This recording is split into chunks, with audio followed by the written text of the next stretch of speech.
उस गंगा का मैं जो उस गंगा ने अब की बार जो लील धारा है ये बहुत इसने अपने अपने को दो भाग बना दिए। एक भाग तो जो इधर में आपको बता रहा हूँ ये भाग ये पुराना ही चल रहा है, लील धारा का पुराना भाग है। इसके परली पार तरफ जो है ये गंदासपुर आदि गाँव है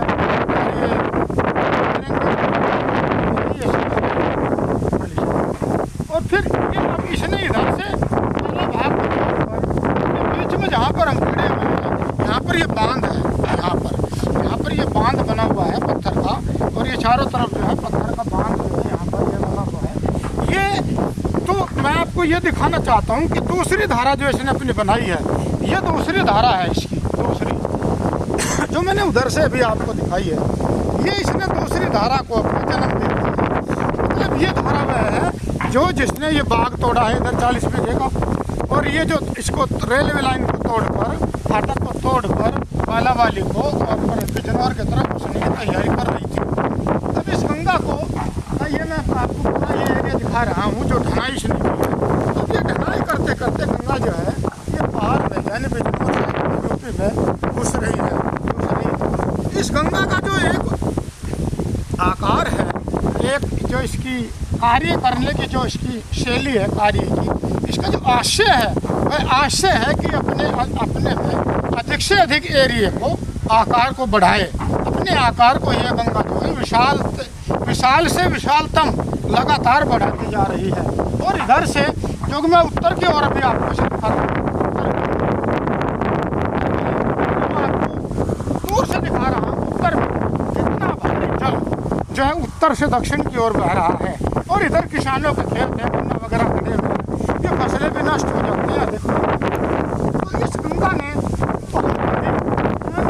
100,000 बीघा जो है एकड़ जमीन जो है वो अपनी चपेट में ले ली है। इसके कारण ही यहाँ के जो लोग हैं किसान हैं वो बेरोजगार हो चुके हैं, उनके बच्चे बेरोजगार हो चुके हैं, उनके जो आमदनी का साधन है वो गंगा में समा चुका है, उनके पास में रोजगार का कोई भी साधन नहीं है। यानी ये एक आपदा है। और मैं सतीश कुमार जो भावी वैज्ञानिक शोध करता हूँ, खोज करता हूँ, जो मैंने अपनी समिति में रजिस्टर कराई हुई है आपदा अनुसंधान खोज समिति, तो मैं यहाँ पर सरकार को दिखाने के लिए और सरकार को अलर्ट करने के लिए, अधिकारियों को अलर्ट करने के लिए, वैज्ञानिकों को अलर्ट करने के लिए बता रहा हूँ कि पानी है इसको ऐसे नहीं रोक पाएंगे। इसका एक युक्ति होती है, युक्ति हमने बताया है कि हमारी जो प्रकृति है उसका काल रूप है, काल रूप आदि मानव अपने जन्म के समय अब तक आदि मानव से मानव के रूप में विकसित हुआ है और जो हमारा जीवन है वो विज्ञान के कारण से है। वैज्ञानिक खोजों से, वैज्ञानिक आविष्कारों से, वैज्ञानिक शोध से बैक्टीरिया वगैरह आज मानव में बदल गया है, परंतु उसने प्रकृति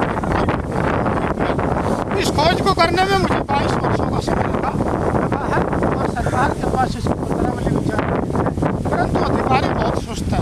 अभी दिखा रहा हूँ कि इधर की जेसीबी आपको चल रही है, ये रेलवे की जेसीबी है। अब रेलवे की आंखें कब खुली है?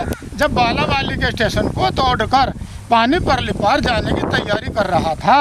जैसे ही पानी तोड़कर जा रहा था तभी बालावाली में रेलवे की आंखें खुल गई, नहीं तो रेलवे टिकट बांटने पर और पैसा इकट्ठा करने पर ही लगा हुआ था।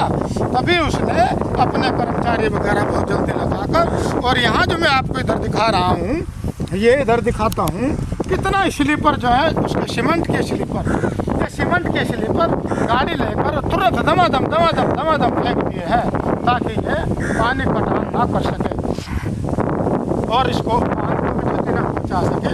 नहीं तो रेलवे लाइन के पास में जो है बहुत बड़ा खतरा, यानी रेलवे लाइन टूट चुका था, बालावाली का रेलवे लाइन खत्म हो जाता और रेलवे का संपर्क यानी कि नजीबाबाद से और लक्सर हरिद्वार,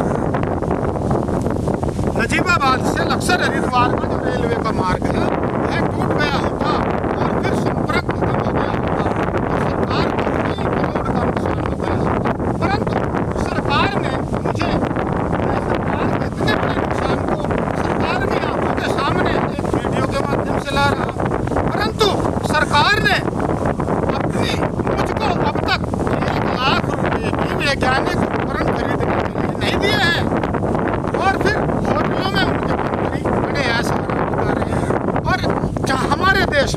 वैज्ञानिकों को, पढ़े लिखे लोगों को, इनको कोई भी कार्य नहीं मिलता, उनको पैसा नहीं मिलता। उनके लिए बजट नहीं है सरकार के पास।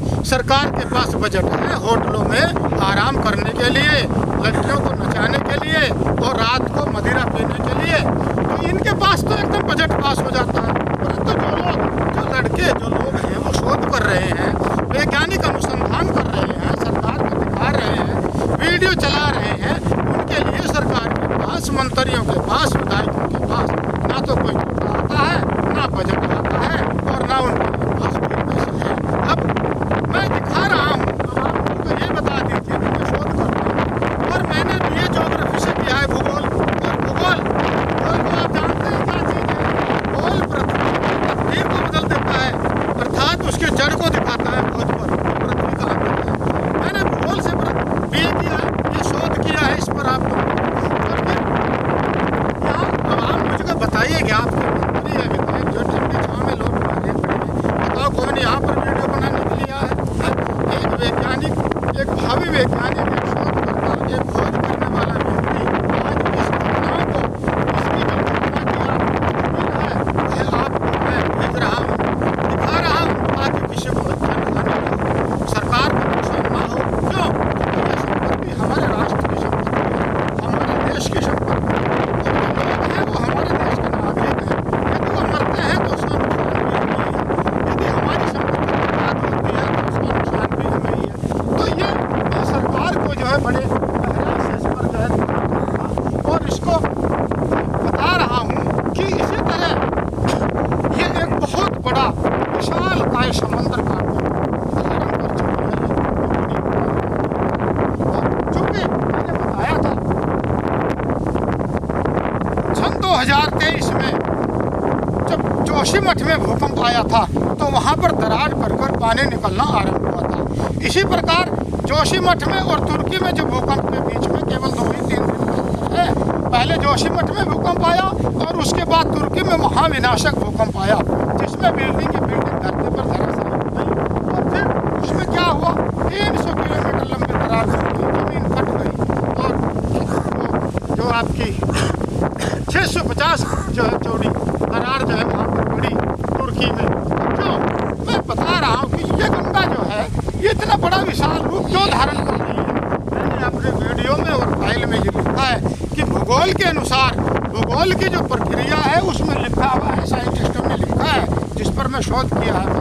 भूगोल की प्रक्रिया के अनुसार जल पृथ्वी पर बहुत अधिक फैल जाने के कारण प्रलय काल जैसी स्थिति चारों ओर से पैदा होने जा रही है। पर्वतों पर पर्वत गिर रहे हैं और पृथ्वी, बादल भी वहीं फटेगा जहाँ पर मनुष्य दिखो।